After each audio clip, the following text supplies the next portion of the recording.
Chicos de mercantil,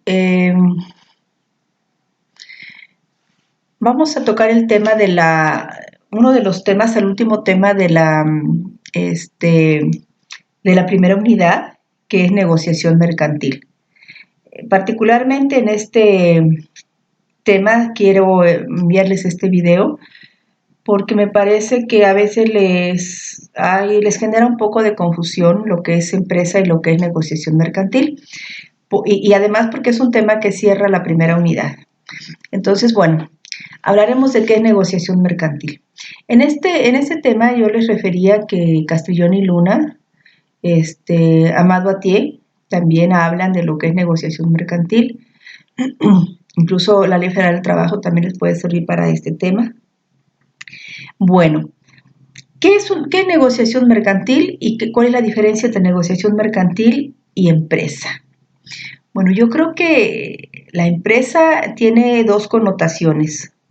Una desde el punto de vista laboral, como una unidad económica activa de producción, ¿sí? Y otra desde el punto de vista general. Entonces diríamos que desde el punto de vista general, la empresa es una planeación o proyección que a corto o largo plazo nos va a permitir llevar a cabo una serie de actos de naturaleza económico-productiva, ¿sí? En un momento determinado entre personas físicas o jurídicas. Desde el punto de vista laboral, me parece que la Ley Federal del Trabajo señala que la empresa es una unidad económica de producción llevada a cabo entre personas físicas o jurídicas que tiene por objeto el intercambio de productos, bienes o servicios. Eso sería lo que es empresa, desde los dos puntos de vista.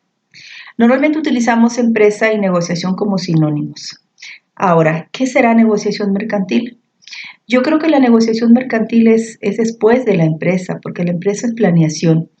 Y la negociación mercantil se refiere a todo el conjunto de actos de intercambio, de actos económicos que llevan a cabo los comerciantes con el fin de intercambiar productos, bienes o servicios a través de una serie de contratos o de una serie de actos de producción o de intercambio que llevan a distintos actos de comercio que buscan satisfacer necesidades individuales o colectivas.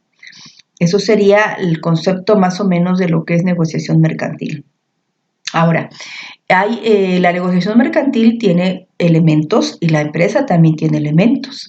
Yo creo que en el caso, por ejemplo, de la empresa, los elementos tangibles que tiene la empresa, pues son la planeación, los estudios de mercado, los estudios socioeconómicos.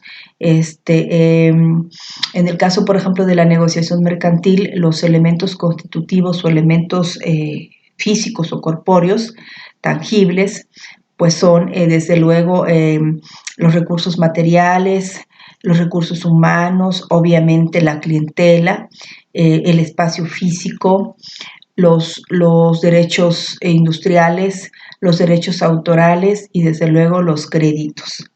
Esos serían los elementos más importantes. Podríamos definir cada uno de ellos muy brevemente, desde luego con la intención de que ustedes busquen más información y lo desarrollen mejor.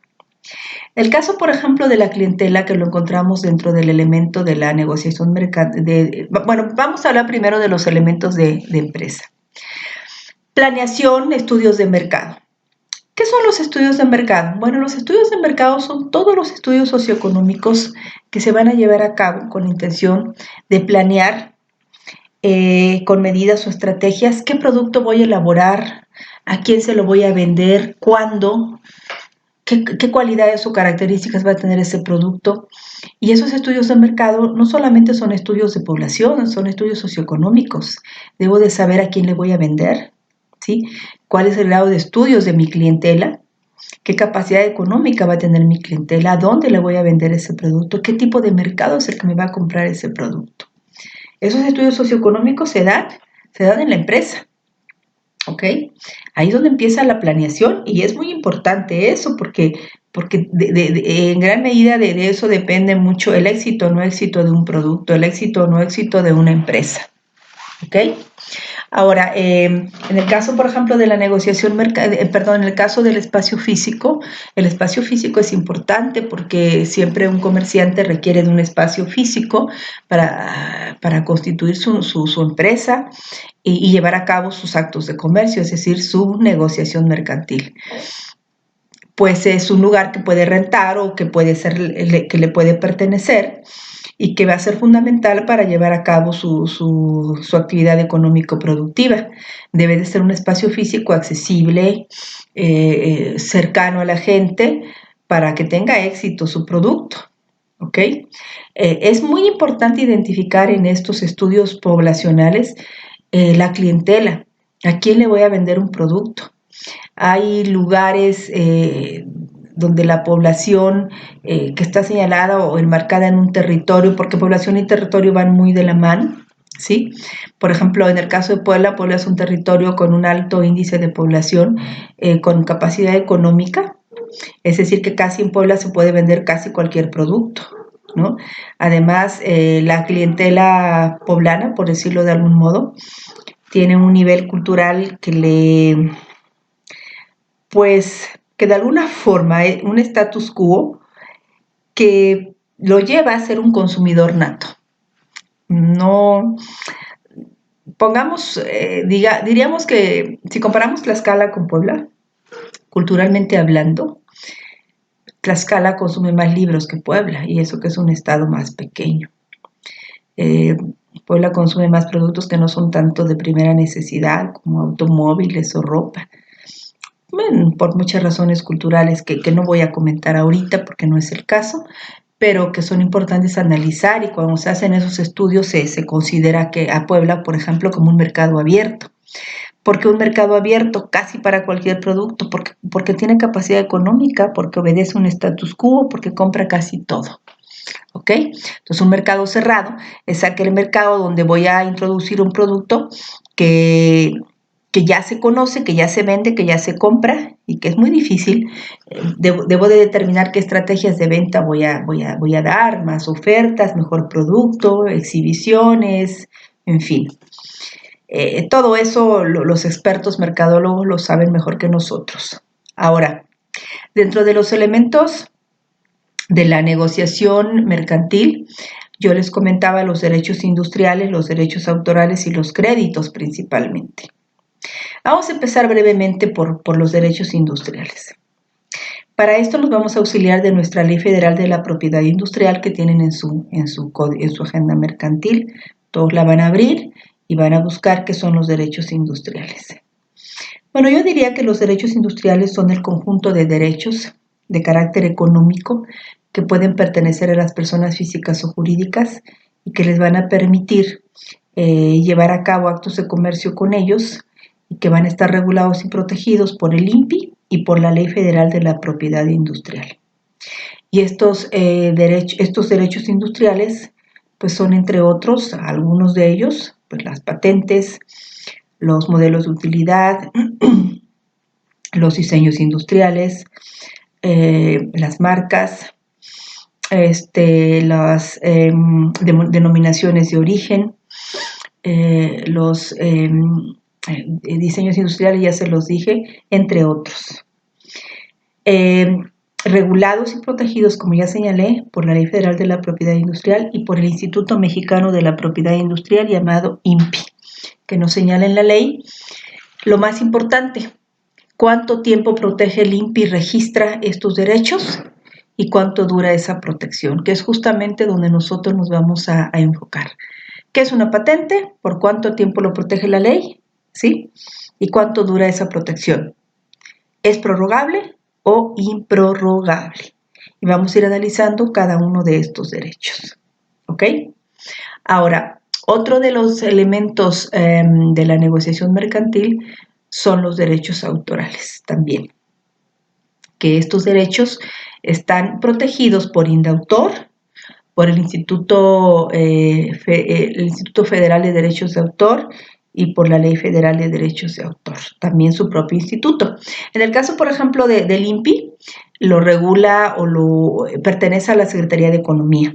En el caso de Indautor, pertenece a la Secretaría de Cultura, me parece, pertenecía a la Secretaría de Educación Pública, ahora me parece que pertenece el Instituto de Derechos de Autor a la Secretaría de Cultura. Bueno, en este caso de los derechos autorales, pues diríamos que hay un hilo muy delgado entre ambos derechos. Básicamente los primeros, los industriales, están más encaminados a actos de comercio. Y los segundos, los derechos autorales, pues también hay lucro, también hay comercio. Sin embargo, tienen una característica, que están más enfocados o dirigidos a contribuir al acervo histórico y cultural de un estado o país. Esa es la diferencia, básicamente. Entonces aquí cabe comentar que los derechos autorales son el conjunto de derechos que pertenecen a las personas físicas o jurídicas y que van a servir para fomentar y van a contribuir a fomentar el acervo cultural e histórico de un país o de un estado.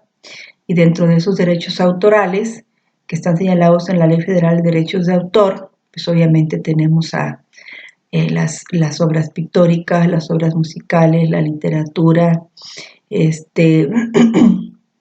los diseños, los dibujos, entre otros, artículo 12 o 14 de su Ley Federal de Derechos de Autor. Más adelante lo vamos a comentar bien en clase. Y son dos derechos que forman parte de la negociación mercantil, porque cuando ya estamos vendiendo, pues vendemos un producto que ya está registrado, que ya tenemos una patente, que ya tenemos un derecho registrado, sea industrial o sea autoral. Y lo podemos incluso transmitir a través de un contrato de transmisión de derechos patrimoniales, industriales o autorales. La misma ley nos dice el procedimiento de transmisión de derechos. Entonces es muy importante que estudiemos las dos leyes, la de la propiedad industrial y la Ley Federal de Derechos de Autor. ¿Ok? Ahora, los créditos también forman parte de la negociación mercantil. Una empresa que ya se proyectó, que ya tiene un espacio físico, que está llevando a cabo actos de comercio, normalmente tiene necesidad de adquirir créditos. Y entran aquí, en este caso, dos créditos que están señalados en la Ley General de Títulos y Operaciones de Crédito, que son el contrato de crédito refaccionario y el contrato de crédito de habilitación y avío. Son dos créditos ideados, diseñados particularmente para la empresa, para los comerciantes. ¿Por qué para ellos? Porque son créditos que les permiten dirigir el crédito exclusivamente para pagar jornales, materiales, mercancía, incluso impuestos. En el caso del crédito refaccionario, se permite que ese crédito esté enfocado para pagar adeudos fiscales no mayores a un año de antigüedad a la celebración del contrato. Por eso estos créditos son muy importantes que los analicemos. Entonces vamos a estudiar estos créditos: crédito refaccionario, crédito de habilitación y avío. Bueno, vamos a dejar este video hasta aquí. Dudas las vamos a comentar en clase.